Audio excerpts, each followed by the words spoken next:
Hello, today we will guide you through how to use Gemini in Google Sheets. To get started, open the sample Google Sheets file.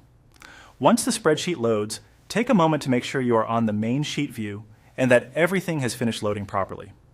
This is important because some workspace features, including AI tools, may not appear right away if the page is still catching up. If the sheet looks busy or slow, just give it a few extra seconds before moving on. Next, direct your attention to the top right area of the Google Sheets window. This is where you should look for the Gemini icon. It's typically placed among the other workspace tools and account options, so scanning that area carefully will help you find it faster. If you do not see it immediately, try widening your browser window or checking that you are signed into the correct Google account with access to Gemini features. In some cases, workspace tools can be hidden if the window is too narrow. Once you've found the Gemini icon, click on it to open the feature. When the panel appears, make sure you are subscribed or have the required access enabled. This step matters because Gemini and Google Sheets may only be available through certain Google plans or workspace settings. If access is not active yet, follow the on-screen prompts to confirm your subscription or eligibility before continuing.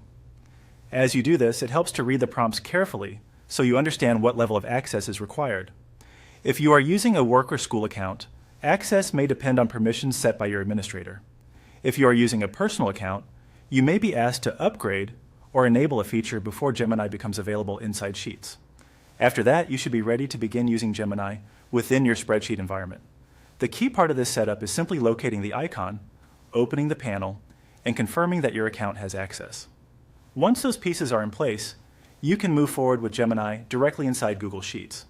If something doesn't appear as expected, refreshing the page or reopening the spreadsheet can often help. It's also a good idea to confirm that your browser is up to date, since newer workspace features sometimes work best on the latest version.